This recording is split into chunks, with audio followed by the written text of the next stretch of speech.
नमस्कार दोस्तों। आज हम साइट पर आए हैं और अभी हम आपको इस टेरेस का ओवरव्यू दिखा रहे हैं। यहाँ आप देख सकते हैं कि छत पर सिरामिक टाइल लगी हुई है, हल्के येलो और ग्रे कलर की टाइल। देखने में तो बिल्कुल सही और अच्छी कंडीशन में लग रही है, लेकिन असली प्रॉब्लम अंदर छिपी हुई है।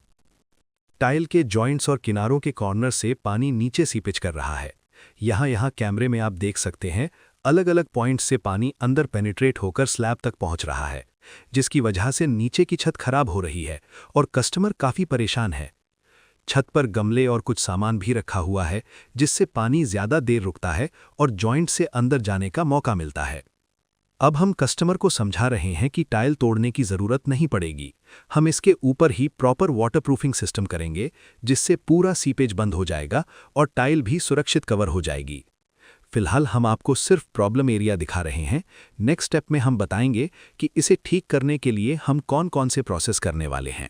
अब यहाँ हम टाइल की सतह पर ग्राइंडिंग का प्रोसेस स्टार्ट कर रहे हैं। आप देख सकते हैं कि टेक्नीशियन ग्राइंडर मशीन की मदद से पूरी सिरामिक टाइल की सरफेस को सावधानी से ग्राइंड कर रहा है। ये जो टाइल लगी हुई है, ये ग्लॉसी फिनिश सिरामिक टाइल है। ऐसी टाइलों की सतह बहुत स्मूथ और नॉन पोरस होती है, जिसकी वजह से किसी भी प्रकार की वाटरप्रूफिंग कोटिंग या केमिकल ट्रीटमेंट सीधे इस पर मजबूत बॉन्डिंग नहीं बना पाता।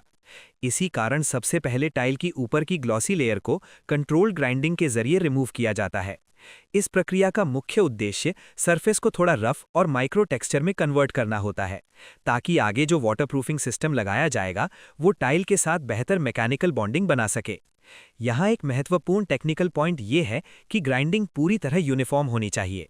टाइल का कोई भी कोना, एज या छोटा हिस्सा अगर स्मूथ रह जाता है तो वहाँ वाटरप्रूफिंग मटेरियल की पकड़ कमजोर हो सकती है। भविष्य में वही जगह पानी के लिए एक वीक पॉइंट बन सकती है, जहाँ से लीकेज या डी बॉन्डिंग शुरू होने की संभावना रहती है।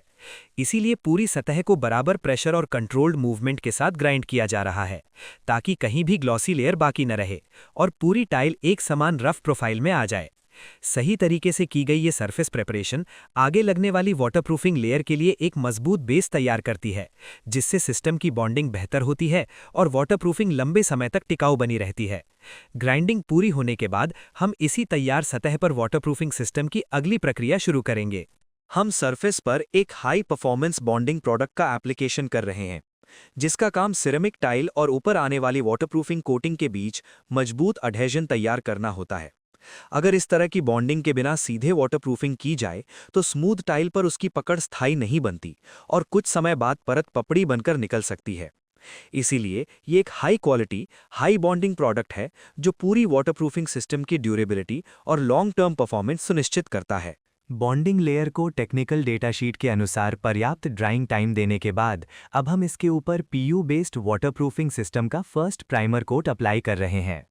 ये कोट पूरी वाटरप्रूफिंग सिस्टम की शुरुआती और सबसे महत्वपूर्ण लेयर मानी जाती है।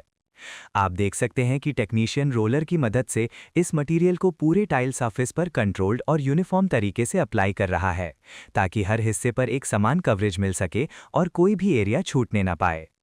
पहले कोट का मुख्य उद्देश्य सरफेस के साथ मजबूत अडहेजन विकसित करना और आगे आने वाली वाटरप्रूफिंग लेयर्स के लिए एक स्थिर बेस तैयार करना होता है।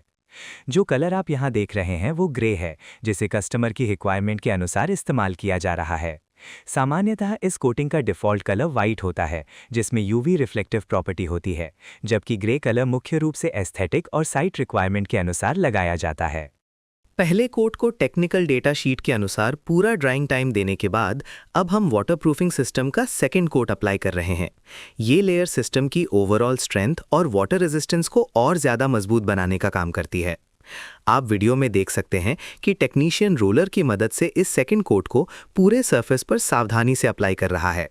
यहाँ ये सुनिश्चित किया जाता है कि पूरी सतह पर एक समान और कंटिन्यूअस फिल्म तैयार हो, ताकि कहीं भी गैप या थिन एरिया ना रह जाए। एक महत्वपूर्ण टेक्निकल पॉइंट यह भी है कि सेकंड कोट को हमेशा पहले कोट की दिशा के विपरीत दिशा में लगाया जाता है। इस क्रॉस एप्लीकेशन मेथड से कोटिंग की यूनिफॉर्मिटी बेहतर होती है और पूरी सतह पर बराबर थिकनेस में वाटरप्रूफिंग लेयर तैयार होती है। अब तक की प्रक्रिया में हमने सबसे पहले सिरामिक टाइल की सतह को ग्राइंडिंग के माध्यम से प्रॉपर सरफेस प्रेपरेशन दिया, ताकि ग्लॉसी लेयर हटाकर एक रफ प्रोफाइल तैयार किया जा सके। इसके बाद हाई परफॉर्मेंस बॉन्डिंग लेयर का एप्लीकेशन किया गया, जिससे टाइल और वाटरप्रूफिंग सिस्टम के बीच मजबूत अडहीजन विकसित हो सके। उसके बाद पीयू बेस्ड वाटरप्रूफिंग सिस्टम का पहला और दूसरा कोट टेक्निकल गाइडलाइन के अनुसार अप्लाई किया गया। अब इस प्रक्रिया के अंतिम चरण में हम पीयू बेस्ड वाटरप्रूफिंग सिस्टम का फाइनल टॉप कोट अप्लाई कर रहे हैं। आप वीडियो में देख सकते हैं कि टेक्नीशियन रोलर की मदद से इस ग्रे कलर कोटिंग को पूरे सरफेस पर सावधानी से यूनिफॉर्म तरीके से लगा रहा है। ये फाइनल कोट पूरी वाटरप्रूफिंग सिस्टम को एक कंटिन्यूअस और ड्यूरेबल प्रोटेक्टिव मेम्ब्रेन में कन्वर्ट कर देता है, जो सतह को पानी के प्रवेश से प्रभावी रूप से सुरक्षित रखता है। जब ये फाइनल लेयर पूरी तरह क्योर हो जाती है, तब पूरी सतह पर एक मजबूत, सीमलेस और लॉन्ग लास्टिंग वाटरप्रूफिंग सिस्टम तैयार हो जाता है। अगर आप भी ऐसी प्रोफेशनल वाटरप्रूफिंग चाहते हैं, तो संपर्क करें बाबा श्रीचंद केमिकल कंपनी, सरना पठानकोट, जिनके कॉन्टैक्ट नंबर स्क्रीन पर फ्लैश हो रहे हैं।